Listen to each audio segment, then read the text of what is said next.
Amigos y amigas, tengan ustedes muy buenas tardes. Nuevamente volvemos a encontrarnos para conversar sobre la problemática de nuestra región y de nuestro país. Bienvenidos a su programa La Cátedra. Esta edición de hoy corresponde a este día lunes 10 de agosto. Mi nombre es Fernando Paima, yo soy arquitecto y urbanista de profesión. Bueno, acá tenemos un amigo nuestro invitado, Raúl Can, así que vamos a hablar con él más adelante en el programa. Tres puntos que me parecen interesantes tocar hoy día, pero lo vamos a tocar así de a vuelo de pájaro, porque no va a dar tiempo para poder tocarlo con mayor profundidad, hacer un análisis más detallado, debido a que el tiempo nos va a ganar. En realidad, amigos, hoy día hemos tenido desde anoche ya la información de los problemas que se han generado en el lote 95, en la localidad de Bretaña, en el río Puinahua, en la provincia de Requena. Como es sabido, el lote 95 actualmente está produciendo petróleo. La empresa que la maneja es Petrotal, que es una empresa manejada por peruanos. O sea, íntegramente la empresa es manejada por peruanos. Y esta empresa ha estado siendo la que ha proveído de la gran cantidad de recursos del canon petrolero a la región Loreto. Me explico. Normalmente en Loreto y en el Perú también es que el lote 192 es el que provee de mayor cantidad de petróleo al país. El lote más grande del país es el lote 192. Se explota petróleo. En su momento cumbre se explotaron aproximadamente 80.000 a 90.000 barriles de petróleo diario. Últimamente, hace como 5 o 10 años atrás, se pasaron a producir 40.000 a 50.000 barriles de petróleo diario. Y actualmente tenemos en promedio 12 a 14.000 barriles de petróleo diario en el lote 192. Eso queda en el río Corrientes, el río Tigre. También tenemos el lote 8, que está más arriba, en el río Corrientes, y ese produce en promedio 5.000 barriles de petróleo diario. Estos dos yacimientos petrolíferos de Loreto han disminuido tremendamente su producción, no solamente por el problema del nivel del precio internacional del petróleo, sino también debido a los problemas que ha tenido, no solamente en el oleoducto, sino también en las tomas, en las marchas, contramarchas, en las perforaciones de la tubería del oleoducto norperuano, y eso ha perjudicado no solamente la producción, sino también la relación entre las comunidades nativas y la empresa productora, así como también con el Estado a través de Perú Petro y de Petroperú. En realidad, amigos, este tema ya es bastante trillado, viene de hace mucho tiempo, es la misma secuencia, el mismo esquema de explotación, de bloqueo, de contravallas y cosas por el estilo. Aparecieron varios pozos que tenían que ser explotados. Apareció el pozo, por ejemplo, de Perenco, que estaba en la cuenca de la Arabela, cuyo promedio estaba en 5.000 barriles de petróleo diario. Luego apareció el pozo petrolero del lote 95, que al comienzo fue explotado por Gran Tierra Energy y luego fue transferido a Petrotal. Petrotal es una empresa canadiense, de origen canadiense, pero es manejada por empresarios peruanos, ingenieros peruanos, ahora. Luego tuvimos la oportunidad de tener una gran esperanza en un lote, el lote 64, y en realidad ese lote 64, desde mi punto de vista y por las investigaciones realizadas, es el más potente de todos, porque tiene un API bastante bajo y es casi una gasolina. Es muy poco el proceso de tratamiento que tienen que hacerlo para poder transformar ese petróleo en gasolina. Y este petróleo de este lote 64 nos iba a servir para hacer como un diluyente, porque nosotros en todos los pozos petroleros tenemos petróleo pesado, o sea, es como una brea. Para que podamos explotar ese petróleo y sacarlo del subsuelo, lo combinamos con gasolina, lo llaman diluyente, que nosotros importamos de Brasil, ¿no? Entonces lo mezclamos se diluye el bitumen, el petróleo duro, y se lo puede sacar. El lote 64 era para eso, ¿no? Un lote que nosotros llamamos, este lote era de esta empresa Talisman, que por diversas razones y específicamente por problemas con las comunidades se tuvo que retirar.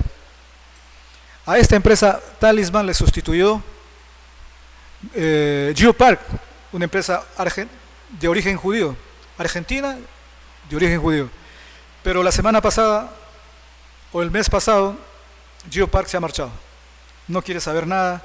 Había tenido como socio estratégico a Petroperú, hoy se ha quedado Petroperú. O sea, la inversión era 75% para GeoPark y 25% para Petroperú. Hoy se ha quedado solo Petroperú y se ha quedado sin partner, sin socio. De modo que es más difícil aún tener que ver la posibilidad de que el lote 64 pueda extraer petróleo ahora. Sin embargo, es un lote de gran potencial. Se estimaba con GeoPark de que se iba a producir en promedio, en la mayor cúspide de la producción, 50.000 barriles de petróleo. Es una burralidad de petróleo para nosotros, ¿no? Pero bueno, eso ha quedado ya en drinks, en sueños, y vamos a esperar que las cosas mejoren, porque es muy difícil, porque las inversiones en la región Loreto y especialmente en el Perú, en términos de petróleo, es muy precaria. La gran cantidad de empresas internacionales que vienen a explotar petróleo en el Perú son pequeñas, no son las grandes. Exxon, Oil, Shell, no son las que vienen, ellas son las inmensas. Ellas no vienen, vienen pequeñitas, Frontera Energy, Pacífico de Strauss, pequeñas. Plus Petrol, son empresas pequeñas. Y generalmente las empresas pequeñas tienen muchos problemas de control del medio ambiente. No son como las grandes empresas que tienen muchos recursos para poder proteger el medio ambiente y continuar produciendo. Les hacía esta remembranza para ubicarnos más o menos en qué significa Petrotal y el lote 95. El lote 95 llegó en su mejor momento a producir 14.000 barriles de petróleo diario. 14.000 barriles de petróleo diario. Y en promedio producía de 10 a 12.000 barriles de petróleo diario. Cuando había parado el Perenco, había parado Gran Tierra Energy, había parado el lote 192 y el lote 8, el que apareció y sacó a flote el canon petrolero fue Petrotal. Petrotal continuó produciendo, incrementó su producción, por eso es que nos estaba llegando más dinero al canon petrolero, al gobierno regional, a las municipalidades y a las universidades. De lo contrario hubiera sido completamente distinto, debido a que Petrotal no hubiera producido cantidades suficientes para poder proveer de canon a la región Loreto. Esta empresa se caracterizó por ser bastante solvente, muy prevenida, precavida, al punto que esta empresa en este lote no tiene ningún tipo de pasivo ambiental, no tiene un solo pasivo ambiental, no tiene un solo derrame de petróleo, y todas sus conexiones van de tierra al barco, porque el transporte desde Bretaña, en Río Puinahua, hasta Saramuro, que es la estación de bombeo número 1, lo hacen por barco. O sea, el control medioambiental es bastante adecuado en Petrotal. Yo asistí en la feria, en la expoferia del año pasado acá, y conversé con la gente de Petrotal y conversé con gente de las comunidades nativas que estaba favoreciendo, promoviendo, capacitando y dando asistencia técnica a Petrotal. Yo conversé con ellos, les compré varias cosas. Y me sorprendió que muy aparte del tema productivo, ellos estaban apoyando a la comunidad. Lo gracioso de todo es que en la zona del Puinahua, a la altura de Bretaña, no hay comunidades nativas. No hay comunidades nativas. La pregunta es, ¿por qué aparecieron comunidades nativas en estos días? O sea, la zona de Requena es bien distinta a la zona de el Alto Corrientes o el Alto Tigre o el Alto Marañón, donde hay muchas comunidades nativas. En la zona del Puinahua no hay comunidades nativas. Por eso es que las grandes cantidades de acciones que realiza Petrotal no las hacen a las comunidades nativas, sino a las zonas aledañas, que son comunidades ribereñas, agricultores directos, que están en una franja de la pobreza, pero que al final de cuentas no son comunidades nativas. La gran incógnita es cómo terminaron asumiendo e invadiendo las instalaciones de Petrotal comunidades nativas. Dicen que un poco más lejos de Bretaña está Huacrachiro, y es donde realmente existen pequeñas comunidades, una pequeña comunidad nativa. Eso está por verse. Lo cierto, amigos, es que este tema es un tema muy complicado. Hacer un análisis de todo este problema lleva a pensar o a repensar mejor las cosas, y yo sí creo que las cosas tienen que cambiar. Definitivamente estas cosas tienen que cambiar.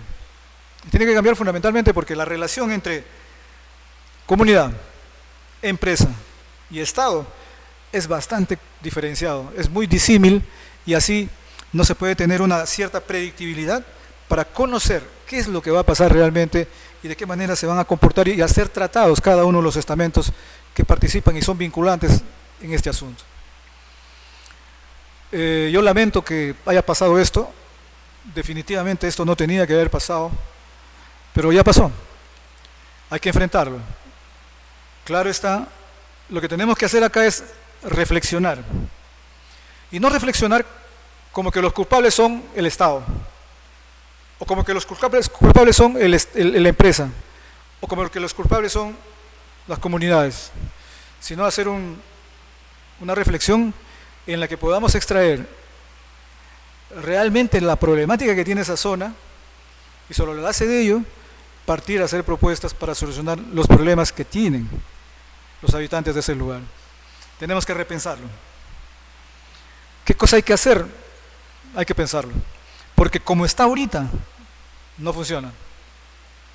Como está ahorita, este acto que se ha realizado el sábado en la noche o el domingo en la madrugada puede volver a repetirse. Nada ni nadie nos garantiza de que este no se repita.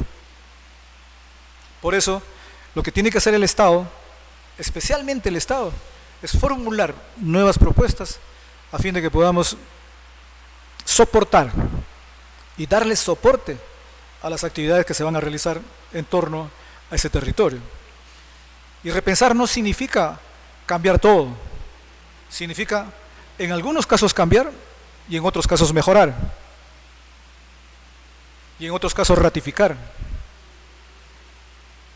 Yo no estoy de acuerdo en que siempre en estos contornos y en estos entornos se viole la ley. O sea, vivimos como si no viviéramos en un Estado de Derecho, si no viviéramos en una democracia, y eso no es correcto. Todos los peruanos debemos vivir en el Estado de Derecho, y la ley debe ser para todos. De ninguna manera privilegiar a nadie. Partiendo de eso, reflexionemos. Pensemos. Definitivamente el Estado ya no responde a... Cuando hablo del Estado, hablo de los tres estamentos. El Estado como gobierno central, el Estado como gobierno regional y el Estado como gobiernos locales. Los tres estamentos. Esta forma de organización política, social, económica, cultural, no responde. No responden. Simplemente porque los resultados que se han obtenido de esta correlación de eventos y de actores nos ha dicho que no es correcto. Así de claro. Unos no actúan, otros no pueden, otros no tienen. No puede ser que una municipalidad que recibe fondos del Estado no haga absolutamente nada por las comunidades nativas. No puede ser que el gobierno regional, que recibe una buena cantidad de recursos ahora, hasta ahora no haya invertido absolutamente nada en las comunidades nativas, solamente núcleos ejecutores que terminan siendo un grupo de obras mal hechas y todavía llenas de secuelas de corrupción. Como tampoco puede ser que el Estado Nacional con toda la infraestructura que posee, termine olvidándose de esos pueblos. Lo cierto es que la ausencia del Estado en esos lugares es muy clamorosa. Por eso les digo, pensemos, pero organizarnos nuevamente en municipalidades distritales, región, país, gobierno nacional, para generar el desarrollo de esas comunidades, no creo que camine por ahí el tema. Hay que pensar en otras cosas. Hay que idealizar o en todo caso diseñar nuevas estrategias. Una de ellas puede ser la modificación del canon petrolero. Hoy día Loreto tiene un canon, una distribución del canon bastante errática, distinta a la que tiene Piura, distinta a la que tiene Tumbes y a la que tiene Ucayali y a la que tiene Puerto Inca. Son 5 leyes distintas para zonas petroleras y así no da. Y cada uno es menos redistributiva. La de Loreto es la menos redistributiva porque acumula el 52% del canon petrolero en el gobierno regional. Sin embargo, no acumula ni un solo sol, ni un solo por ciento en las comunidades donde realmente se produce petróleo. Ese tema hay que repensar. Tenemos que ponernos a pensar, amigos. Ahora, puede ser que no se creen, pues, no se le estén dando dinero a las municipalidades que terminan echándolo al tacho de basura, porque las municipalidades son instituciones obsoletas, son instituciones que no logran tener la capacidad ni la capacitación suficiente para poder generar desarrollo a través de proyectos de inversión pública. Eso tiene que cambiar. ¿Qué cosa hacer? Pensemos. Este es un tema delicado que puede que lo tome toda la semana, porque hay mucho de qué hablar. Por ejemplo, en el tema del canon petrolero, la redistribución del canon hay bastante cosas que hablar. Hay datos estadísticos que te pueden, hay datos estadísticos con respecto a la demografía, a las inversiones que están realizándose, a las que se realizaron, al activo que poseen esas comunidades que tenemos que analizar. Se ha dado mucho canon petrolero y hoy por hoy tenemos el fideicomiso, que es mucho dinero. ¿Qué hacemos? Y si vivimos en conflicto, ¿de qué nos sirve todo eso? O sea, ¿qué pensar? Yo esta semana le voy a dar un poco a esto para poder tener una idea de qué cosa es lo que podemos hacer. Hay un proyecto de cierre de brechas hecho por el Ejecutivo a través del Ministerio de Cultura. Bueno, el tema es cómo lo van a manejar. No es qué vamos a hacer solamente, sino cómo lo vamos a manejar.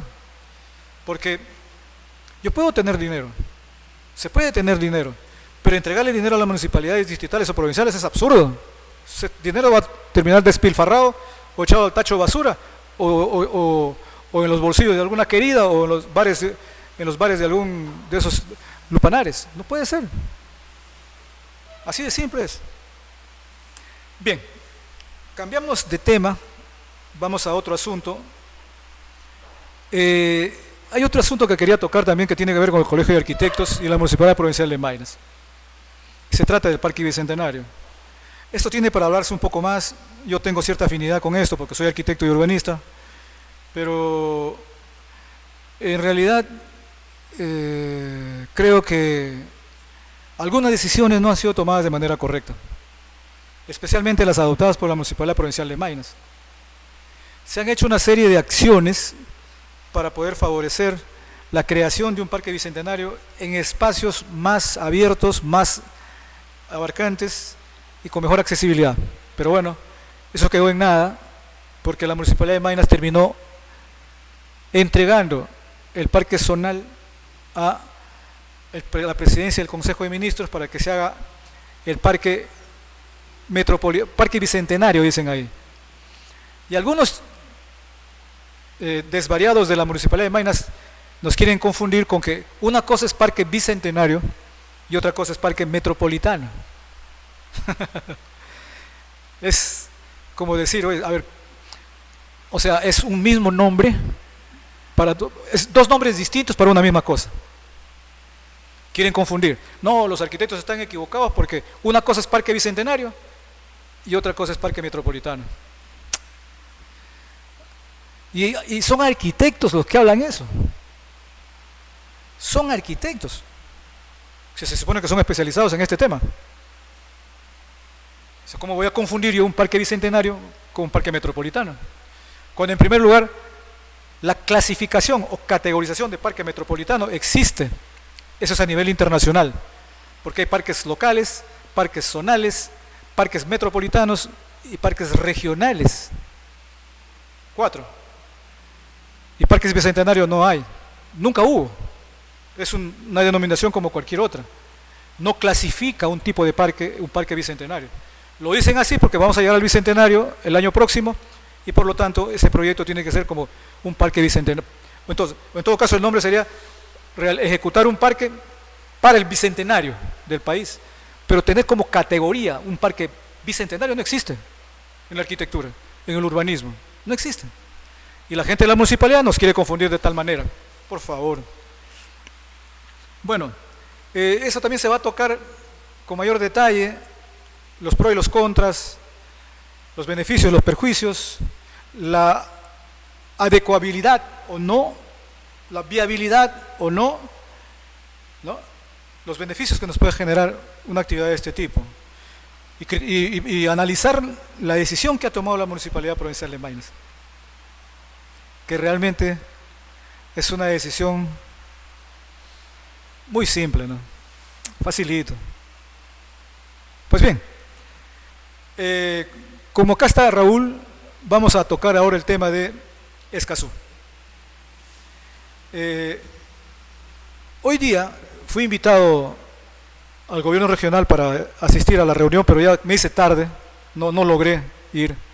Entonces, de manera que no sé qué cosa le han tratado, pero como escuché hablar a algunas personas que estuvieron presentes, dice que han acordado realizar una marcha de protesta el día 19 en la tarde. Creo que 19 es martes o miércoles, ¿no? Martes o miércoles. Miércoles me parece que, a ver. Miércoles. Y todos tienen que ir con polo blanco, no hay que hacer política, y hay que estar en la Plaza 28. A mí no me parece mal. Pero, o sea, teniendo esta acción referente a Ochoa, ya es importante. Porque Ochoa lo que menos quiere es trabajar. Si Ochoa pudiera estar sentado en su escritorio, está todo el día ahí. Y a mí, desde la reunión pasada, le estaban ajustando a Ochoa para que acepten una marcha de protesta. Estaban asustándolo. Había varias personas, incluso exgobernantes, que le pedían a Ochoa que adopte decisiones drásticas, importantes, para dar a conocer el rechazo que tiene la región Loreto al acuerdo de Escazú. Y Ochoa se lavaba las manos. No era con él. No era con él. Él era... O sea, habían intervenciones que le decían, usted, señor gobernador, tiene que hacer esto, aquello, asuma su responsabilidad y todo. Y él no le importaba.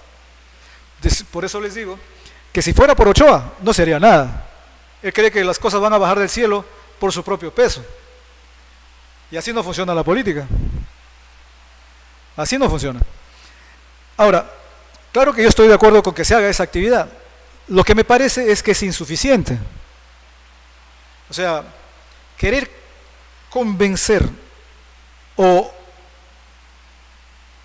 por decir así, obligarlos a entender a los congresistas de que Loreto está en desacuerdo con el acuerdo de Escazú con una marchita, eso todos sabemos que no va a resultar. ¿Por qué? Porque nosotros hemos hecho innumerables marchas y como somos una ciudad mediterránea que solamente nos comunicamos vía aérea, fluvial solamente entre pueblos pequeños, no hay ningún problema en que el centralismo nacional, Lima u otras ciudades, sientan un impacto de las acciones que nosotros realizamos. O sea, si nosotros paramos una semana y nos ponemos a morir de hambre, a Lima ni a nadie le va a importar. ¿Por qué? Porque nosotros no tenemos el impacto en el gobierno central, ni tampoco en la ciudad de Lima, menos en el Congreso, por diversas razones. Una de ellas es por el tema geográfico, que somos mediterráneos, otro porque somos una población pequeña, la otra es porque no tenemos comunicaciones, la otra es porque no se perjudica a nadie, solamente nos perjudicamos nosotros. Y adecuar estas estrategias, en realidad, no tiene mucha importancia, porque lo que nos interesa es que los congresistas no ratifiquen el acuerdo. Eso es lo que nos interesa. El resto. Y si tenemos que hacer algo para eso, hagámoslo. Pero si solamente vamos a hacer una marchita para eso, no lo vamos a lograr. No lo vamos a lograr. Pensemos, ¿qué podemos hacer? Tenemos el beneficio de que todos los presidentes regionales amazónicos están en contra del acuerdo. Y no solamente los presidentes amazónicos, sino también los que de Cusco, Apurímac, Huánuco, que están en contra del acuerdo. Bueno, pues, si tenemos esos aliados, ¿por qué no aprovecharlos? ¿Por qué estas regiones no aglutinan a todos sus congresistas y los obligan a rechazar el acuerdo? ¿Cuántos congresistas tendríamos nosotros en 8 o 10 regiones? En promedio tendríamos unos 40 o 50 congresistas. Y quiero decir que este tema tiene que ver con una hoja de ruta. Y esa hoja de ruta debe tener como hitos acciones realmente fuertes que impacten en el público nacional y en el Estado nacional, en el Congreso nacional. ¿Me entienden? Pero si solamente se ha aprovechado una marchita para el miércoles 19 y ahí vamos a terminar, estamos fritos pescadito. Muy bien, vamos a conversar con Raúl Can sobre el tema del acuerdo de Escazú. Raúl, buenas tardes, un gusto tenerte acá. Muchas gracias por la invitación, gracias por la introducción que has hecho, pero acá hay un tema muy importante, Fernando. Mucha gente no sabe qué es Escazú. Es más, muchos han dicho, hace poco preguntaba a amigos, ¿no? Voy a tener una charla de Escazú y me decían, ¿qué es Escazú? Entonces la falta de comunicación, la falta de difusión de esto ha traído más problemas todavía. Vamos a tratar de explicarlo como dicen, con manzanita, ¿no? El Escazú ha sido un tratado muy criticado últimamente porque, si bien tiene buenas intenciones, y de buenas intenciones está hecho el camino al cielo y al infierno, hay cosas no muy claras. Por ejemplo, Bolivia firma el Tratado de Escazú, la ratifica, y Chile inmediatamente dice que no. ¿Por qué? Porque Chile se basa en un artículo, en el artículo 23, que dice bien claramente en el Tratado de Escazú: no se podrá formular reservas al presente acuerdo. ¿Cuál es la importancia de hacer reservas? Dice muy bien: se entiende por reserva una declaración unilateral, cualquiera que sea su enunciado o denominación, hecha por un Estado o por una organización internacional al firmar, ratificar, confirmar formalmente o aceptar un tratado o adherirse a él. Chile, estaba viendo algunos videos por ahí, indica que si Chile se opone a algo o quiere pedir algo, Bolivia evidentemente va a tratar el problema limítrofe que tiene con Chile y su salida al mar. Entonces Chile se abstiene a eso. Eso me da a pensar también de que el Perú, hace muchos años, en el año 82, firma el acuerdo de Convemar y se ratifica con el Tratado de la Corte en el año 2014, que favorece las 200 millas.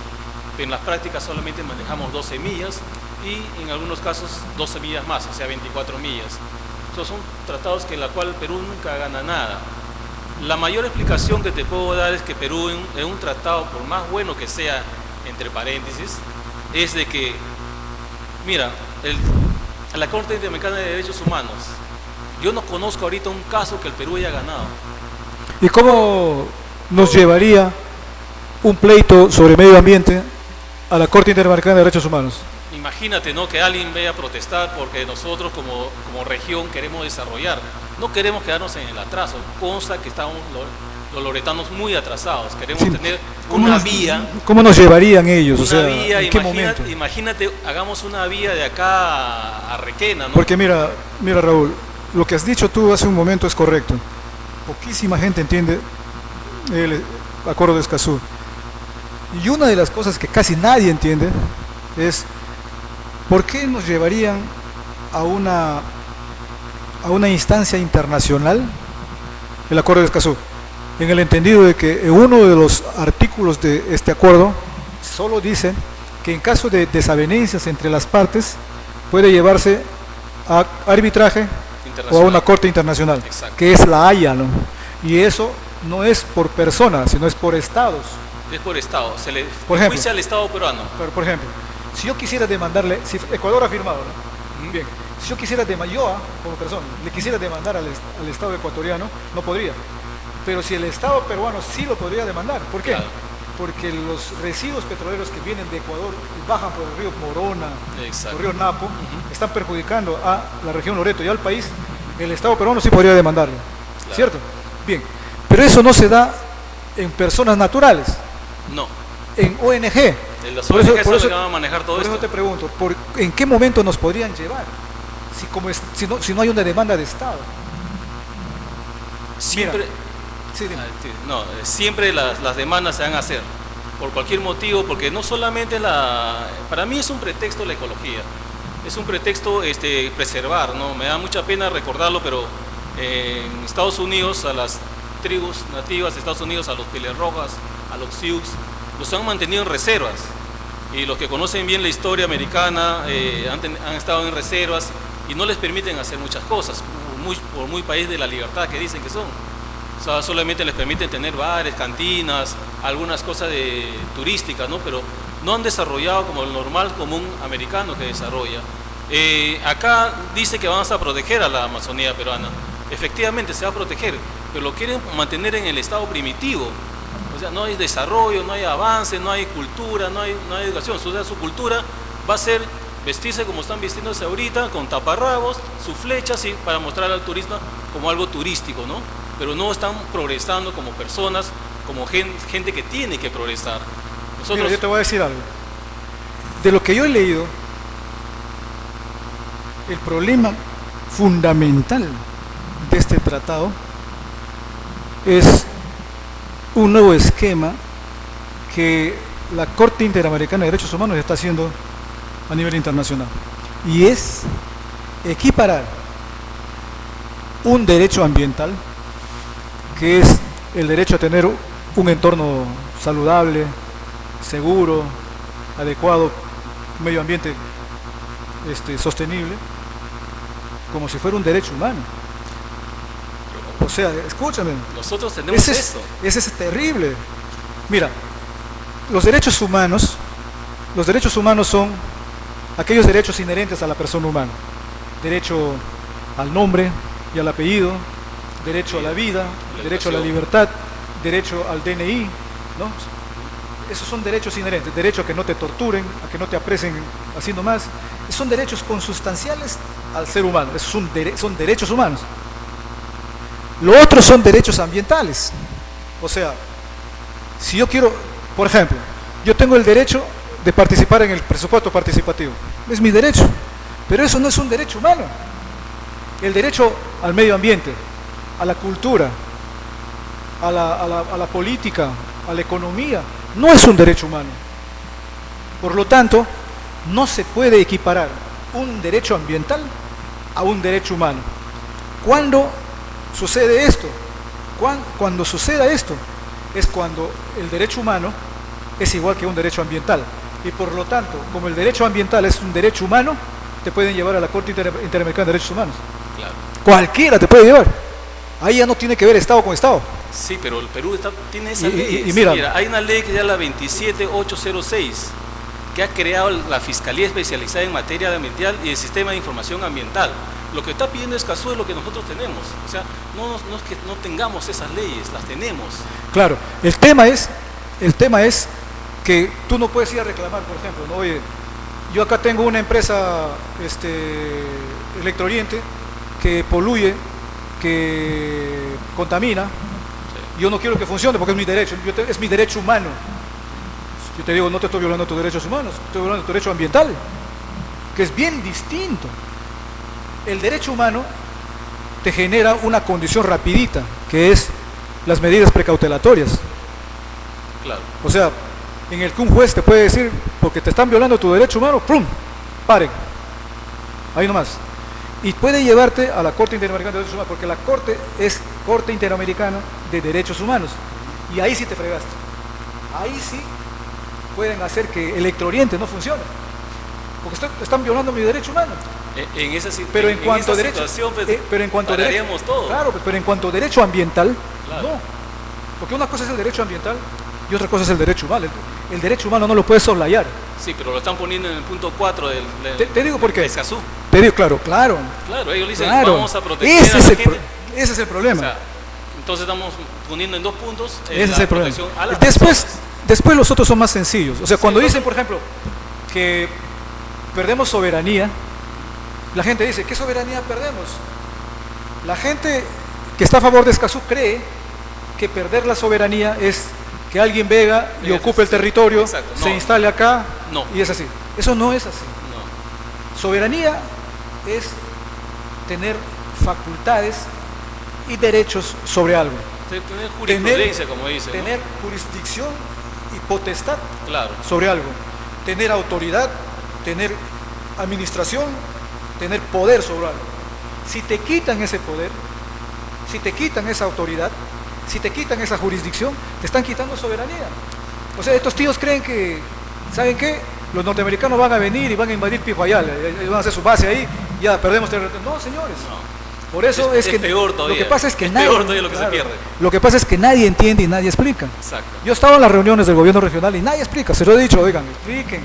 Y la propaganda que hacen para pro Escazú, nadie te explica. Claro. Solamente te dice, firmen, que firmen, que firmen. No, y además que te dicen, no, vamos a perder soberanía. Yo siempre le he preguntado, y se lo puedo preguntar a todos, ¿eh? Se lo he preguntado a todos. ¿Y cómo perdemos firmen. soberanía? Es un tratado muy oscuro, ¿no? O sea, ¿cómo- está muy escondido. Yo le decía, ¿y cómo perdemos soberanía? No, que no nos van a dejar decidir sobre nosotros. ¿Y cómo no nos dejan decidir? Exacto. A pesar Si que la- tenemos las leyes marcadas. Si el acuerdo de Escazú dice claramente que las denuncias son entre partes, Exacto. y partes son estados, países, no entre una persona y un país, no entre una persona y un medio ambiente, es entre países. ¿Cómo lo hacen? No saben responder. Hasta que yo leí unos informes de la Comisión Interamericana de Derechos Humanos del año 2016, que era una especie de oficio de consulta, así era, de Argentina. Y ahí la Corte Interamericana de Derechos Humanos equipara el derecho ambiental al derecho humano. Así de simple. Sí. O sea, cada vez que tú ves que entras a un parque, por ejemplo, la Sierra del Mirador, el Parque Yaguas, y tú haces tu fogata, te están violando tus derechos humanos. No. Ese es el problema. Se está malinterpretando y no sé, más que todo por ignorancia, ¿no? Pero lo que me llama la atención, ¿quiénes firman los tratados? O sea, ¿quiénes los ratifican? Son países que ni siquiera los conocemos en el mapa, por lo menos yo tengo Antigua y Barbuda, lo conozco por historia, ¿no? Bolivia también lo conocemos, Ecuador, Guyana, hasta ahí no me doy, con Jamaica. Pero Nicaragua, ¿qué tiene que ser acá en Sudamérica? En Latinoamérica. Panamá, En Latinoamérica y el Caribe. sí, pero de todas maneras los perjudicados o los involucrados, vamos a decir, es Perú, Brasil, Colombia, Bolivia, Venezuela. Pero acá hay algo más que San Cristóbal y Nieves, no sé si habrán escuchado ese país. O San Vicente y las Granadinas, que no son países que no los conocemos, sabemos que está por el Caribe, ¿no? Pero, señores, ¿qué representan para nosotros? ¿Por Ahora qué hay un- ellos tienen que involucrarse en este tema, no? Pero hay un tema ahí, mira. Pero mira, los países que estamos metidos acá en el tema, Paraguay, por ejemplo, el otro día vi un video muy interesante de un abogado, economista y docente paraguayo, Víctor Pavón, que está en total desacuerdo con la firma de Escazú, porque iba a afectar la agricultura paraguaya y pedía poder a las relaciones privadas con denuncia y proteger el medio ambiente. Mejor dicho, iban a hacer cualquier denuncia para poder parar cualquier proyecto. No podía sembrar, no podía hacer nada porque ibas a atentar contra el medio ambiente. La población mundial sigue creciendo, aumenta día a día. Necesitamos alimentarnos. Hay que sacrificar unas cosas, pero hay que hacerla protegiendo el medio ambiente, no matando el ecosistema. Esa es la idea que nos dio el Víctor Pavón. Sí. Nosotros Mira. también hay un video muy interesante también de Francisco Tudela, que es el ex canciller de la República, y Jorge Montoya, almirante y jefe de Comando Conjunto, y ex jefe de Comando Conjunto de las Fuerzas Armadas, donde denuncia las amenazas de la seguridad nacional y el sistema republicano que representa el Acuerdo de Escazú. Ellos convocan al Congreso y a las élites nacionales a rechazar el mencionado tratado. Según el almirante, dice que las Fuerzas Armadas no fueron consultadas y hay que generar también, genera un gasto administrativo burocrático, o sea, más o un ministerio más o una institución más para tener acá que alimentar en el sistema burocrático peruano. Estamos álgidos o nos falta de dinero para generar más entidades. O sea, hay un acuerdo también, me quiero dar un taquito, ¿cómo se llama? La CONFIEP hizo un comunicado también el 15 de julio de 2020, donde también se oponían a esto por una serie de cosas, y donde ahí nos recalca que nuestro país reconoce los derechos de acceso a la información dentro de los alcances de la ley de transparencia y el acceso a información pública. Es la ley que le dije antes, la 27806, donde se ha creado la Fiscalía Especializada en Materia Ambiental y Sistema Nacional de Información Ambiental. Escazú nos está proponiendo exactamente lo que ya tenemos. ¿Dónde está la ventaja de firmar Escazú? Sí, pues. Sí, todas esas leyes tenemos. Las tenemos, pero o sea, mira, hay que aplicarlas. Hay un tema, o sea, yo vi varias observaciones. Por ejemplo, Escazú son 3 aspectos, hasta 4, ¿no? Son 4 puntos. Hasta 4. Primero es el acceso a la información. Sí. Eso nosotros tenemos. Lo tenemos. No tenemos cortapisas con respecto a la entrega de información.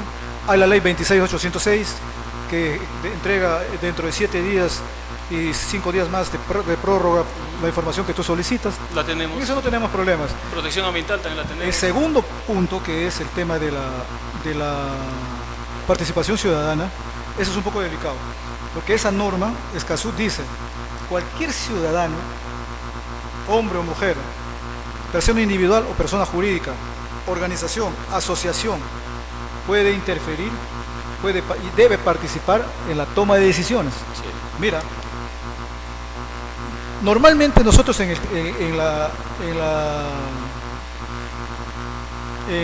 las consultas previas entregamos información, se capacita y se convence, y obtenemos la anuencia de las comunidades. Claro. ¿Cierto? Pero las comunidades participan, pero no son vinculantes las decisiones de ellas. Son importantes de tomar en cuenta, debido a que ellos son los que van a recibir las repercusiones y los impactos que tengan otras decisiones, pero no es vinculante. El que toma la decisión es el Estado. O sea, las comunidades pueden no estar de acuerdo, El Estado igualito lo está. pero si el Estado decide aprobarlo, se aprueba. ¿Cierto? Cierto. Pues bien, ahora no será así. Con este acuerdo no sería así. En este acuerdo, cualquier persona natural o jurídica puede participar en la toma de decisiones. Quiere decir Pues se que puede cuando negar. vas a votar para tomar una decisión, esa persona puede decir: ¿sabes qué? Yo estoy en contra. Y así que se para. Así de simple. Se complica más el desarrollo. Claro. O sea, no nos hemos dado cuenta todavía. Yo entiendo y estoy de acuerdo que dice, incluso esta norma dice que la participación ciudadana debe ir desde el inicio del proyecto. Así, del proyecto, desde el inicio.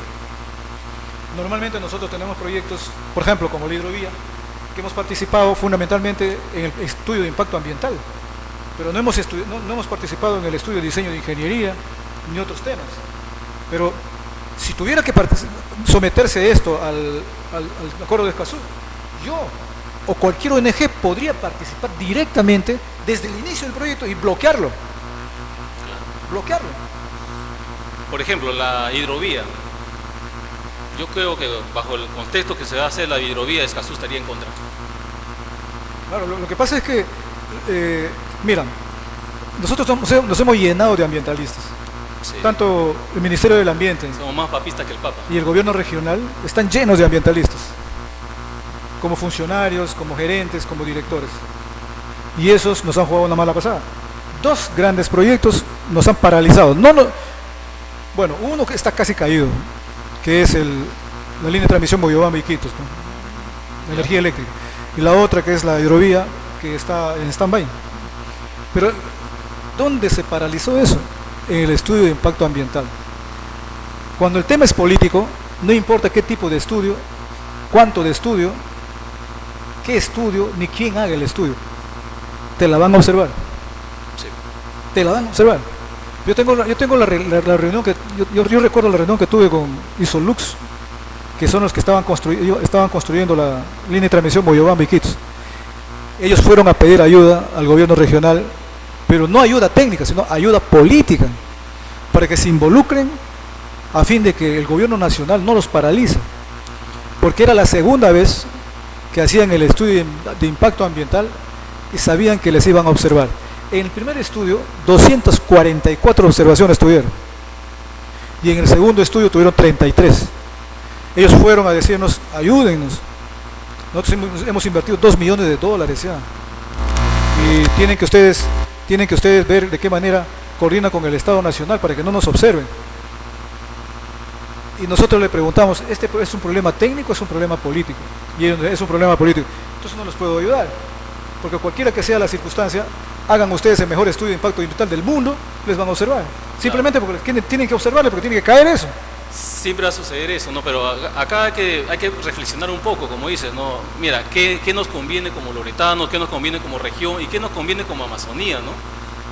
Indudablemente lo que tenemos que apostar nosotros es al desarrollo, a un desarrollo sostenible, a un desarrollo amigable, ecológico, a un desarrollo que no deprede nuestra Amazonía, pero tampoco nos tengan atrasados. O sea, tenemos una señal de internet la más horrible de todo el Perú. Tenemos aeropuertos, un solo aeropuerto y lugares a donde llegar en la región amazónica que no se puede llegar. Hay Sachar aeropuerto, ¿no? No hay puertos inclusive fluviales. Entonces tenemos que progresar de alguna manera, de ir a la par. Colombia, irse a Brasil y venir a Perú es una vergüenza, ¿no? Entonces lo que van a hacer los ecologistas, ok, bien, tu plantita bonito, tu sistema ambiental bonito, tus tribus bonitos, tus hijas bonitas, pero ¿qué son? La población sigue creciendo, mundialmente sigue creciendo. Mientras nazca un ser humano cada minuto, se necesita comer, se necesita alimentarse, necesita educarse y necesita vivir de la mejor manera posible. No podemos estar llenándonos de ambientalistas y diciendo que no hace esto, no hace lo otro, cuando esos ambientalistas, y disculpe lo que voy a decir, viven en sus casas con aire acondicionado, bien con casas de material noble, muy bien, con buenos carros, mientras que la gente que está acá está atrasada, no está buscando su progreso, les tienen dormidos. Vienen, le dicen, no, protege tu selva, sigue cazando con tus lancitas, tu bote de maderita, y ellos pasan con semejantes yates, semejantes modernidad, vamos a decir. Te voy a decir dos cosas más, Raúl, sobre este tema de Escazú. En sus definiciones, creo que es el artículo 2, en definiciones, dice cómo se conceptúa público, porque generalmente el acuerdo se dirige a las partes o al público, y público es una persona natural o jurídica, organización o asociación que tenga vínculo con el tema. No ONG. Ahora mira, este acuerdo desenmascara a las ONGs. Si antes las ONGs hablaban, murmuraban, susurraban o asesoraban detrás, en los oídos del nativo, hoy de frente pueden hacerlo. Claro. De frente. Su representación, ¿eh? Ellos van a representar a los nativos. No, nada, de frente. Sí, no, pero van a decir, estoy representando a los nativos. No necesitan. O sea, la ley, esa norma dice que estas organizaciones podrán hacer uso de su derecho de intervenir, porque es parte del público, sea que tenga origen nacional o sea que se sujete a las normas del Estado peruano, o sea, una extranjera. Es un colonialismo. Ahora, eso ¿no? Nos están colonizando de otra manera. Se están desembosando, se están desenmascarando, y ahora sí. Si antes las ONGs nosotros les pateábamos, les decíamos, oye, tú eres extranjero, no tienes nada que ver acá. Hoy no. Hoy ellos van a poder intervenir directamente, sin necesidad de que haya nativos o no haya nativos. Y van a poder decidir. Porque es un poco cansativo estar instruyendo nativos, pues. Porque ellos todas sus vidas se las han pasado instruyendo nativos, para luchar, para agarrar sus flechas, para hacer las tomas de los locales y todas esas cosas, ¿no? Yo he conversado con varios de ellos, estoy cansado de estar asesorando nativos.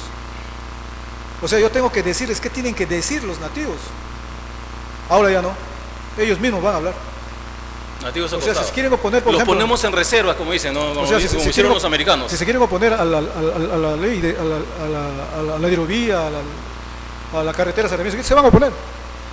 Y acá no hay que el nativo va a hablar por mí, no, yo voy a hablar, así de simple. Y el otro punto que me estoy recordando todavía es que este acuerdo trastoca un poco las normas nacionales.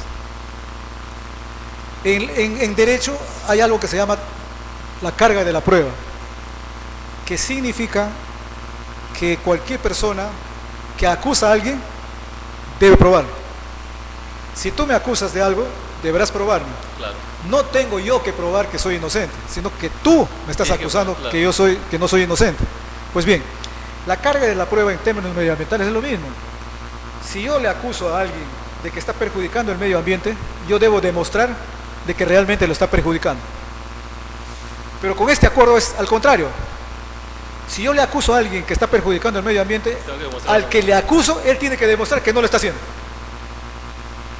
Es increíble. O sea, simplemente te voy a poder acusar porque me caíste mal, pero tú te has tumbado el árbol de la esquina de mi casa. Y ojo que ahora se optimizan las medidas precautelatorias, ¿no? En cualquier estado de la cosa te lanzan una medida cautelar y te paralizan todo. Imagínate el atraso que vamos a tener, ¿no? A nosotros, por ejemplo, en el caso de la hidrovía, la Codecospac, que es una asociación de comunidades nativas del Alto Tigre, Sí. su jefe creo era un tal Alfonso López, me acuerdo de él porque yo traté con él en el gobierno regional. Esos patas nos hicieron a la hidrovía le hicieron una acción de amparo, una medida cautelar. Nos llevó de la sala de Nauta a la sala superior de acá del gobierno. Yo asistí a la sala para escuchar. Medida cautelar. Paralizaron, 2 años paralizaron el proyecto. 2 años, hermano. Cuando yo escuchaba los argumentos y ahí vinieron la gente de DAR, Derecho Ambiental y Medio Ambiente, la gente de YF, que es ese pandita, que es una multinacional grande, Oxfam, y vino IDL. El abogado era de IDL, el abogado defensor de ellos. No podemos estar en este plan, ¿no? Como te digo, somos más papistas que el Papa, estamos tratando de ser más cautelosos, no estamos viendo el bien común, ¿no? La población, ¿qué dice? La población no sabe, no está informada. Es más, Escazú yo me he enterado hace poco, hace no más de 3-4 meses me he enterado, en realidad que era. Yo escuché el tratado de Escazú, firmaron casi en silencio, no hubo publicidad, no hubo nada. Ahora estoy revisando todo el tema de Escazú y veo, oye, aguanta, ya tenemos eso, ¿por qué tenemos que firmarlo? Es la primera pregunta, ¿por qué? ¿Por qué tenemos que adecuarnos a ese tratado? Nosotros ya lo hemos firmado. Lo hemos firmado, pero hay que ratificarlo. Y ahí el Perú se ha parado, hay bastante protesta de pero tú crees ¿qué crees que tengamos que hacer para que realmente tengamos un impacto notable en la ciudadanía peruana a fin de que no se apruebe esto? Tenemos que estudiarlo eso. Yo no digo que esté mal Escazú, lo que está mal es el fondo, o sea, ¿qué viene detrás? O sea, la historia, hay que recordar siempre la historia. Como te mencioné, las 200 millas peruanas, te mencioné la Corte Interamericana de Derechos Humanos que nunca han ganado un juicio, las tribus indígenas americanas, y así hay historias en todos lados de que se firman buenos acuerdos, buenos tratados, que a las finales son pretextos para salir a otras cosas o colonizarnos, porque yo lo veo como una manera de colonizarnos, porque vamos a llenarnos de ONGs, nos van a prohibir tantas cosas y solamente vamos a hacer las cosas que ellos consideren que nosotros debemos hacer. Entonces, ¿dónde está el desarrollo de Loreto? Yo me enfoco en Loreto. Tenemos el concepto de parque nacional. En los parques nacionales no se puede ni siquiera hacer una fogata. Yo conozco, una fogata. Yo conozco Pampa Galera, donde se cuidan las vicuñas. Claro. Perfecto. Son parques nacionales. Si nosotros aprobamos ese acuerdo, todo Loreto va a ser un parque nacional. Exacto. Así de simple. Yo conozco bien. Pampa Galera se hizo para preservar la vicuña porque están en proceso de extinción. Ahora hay no sé cuántos miles de vicuñas, se ha logrado el objetivo. Están bajo las leyes peruanas y bajo un tratamiento. Se explota la vicuña, se explota su lana, se explota todas esas cosas. Hay un fin, pero lo que pretenden acá los ecologistas es que no seas nada, un paracas. que a lo mucho se poder hacer unos hoteles, casi siempre internacionales, unos lujosos balnearios, y ahí quedó. La población que, si no conoces Paracas, conoces la parte de atrás de Paracas, donde la gente vive, muchas cosas viven en esteras, viven sin agua. O sea, ¿dónde está el progreso de ellos? O sea, vamos a ser siempre los que van a tomarnos la foto con taparrabo, con tu plumita en la cabeza. Eso ya debe pasar a la historia. Debemos ir progresando. No niego el pasado que tenga Loreto, ni las virtudes que tenga como paisaje, como un centro turístico, pero tampoco podemos vivir atrasados. Tenemos mucho por progresar. Yo le veo el ejemplo de Brasil, en las hermosas carreteras, unos grandes sembríos, grandes cosas de progreso que también ellos están abusados. No ¿Qué hubiera pasado? Que sea la panacea, ¿no? Pero mira, están abusando. Nosotros no tenemos carreteras, vías de comunicación. ¿Qué hubiera pasado a Lima si el acuerdo de Escazú se hubiera hecho sin tener sus carreteras? No hubieran cono norte, no hubieran construido sus carreteras. No hubiera cono norte, ni cono sur, ni hubieran llegado a 800. No hubieran construido la carretera Panamericana Norte, Panamericana Sur, la Marginal de la Selva, mira, evitamiento que pasara por la Pampa de Macaes no hubiera existido, porque ahí era la Pampa de Macaes. Por eso es que nosotros deberíamos de aceptar algunos de estos acuerdos una vez que tengamos la infraestructura de soporte económico para desarrollarnos. En cuanto no tengamos eso, no. Ahora, aquellas personas que hablan de eso es porque en Lima tienen todas las vías de comunicación, de primera línea y todo. Pero ¿qué hubiera pasado si el acuerdo se hubiera hecho antes de que se construyan esas carreteras en Lima? No tendrían carretera en Lima, y a ver si se ponen de acuerdo con que si firman ese acuerdo o no firman. No hubieran puesto de acuerdo en ningún momento, nada más. Claro. O sea, siempre el centralismo es así. Sí. Ellos firman acá y nos van cortando los terrenos como quieren. Bueno, Raúl, muchas gracias por la gentileza de estar acá, con toda tu sapiencia y conocimiento. Amigos, para nosotros ya terminó, mañana más.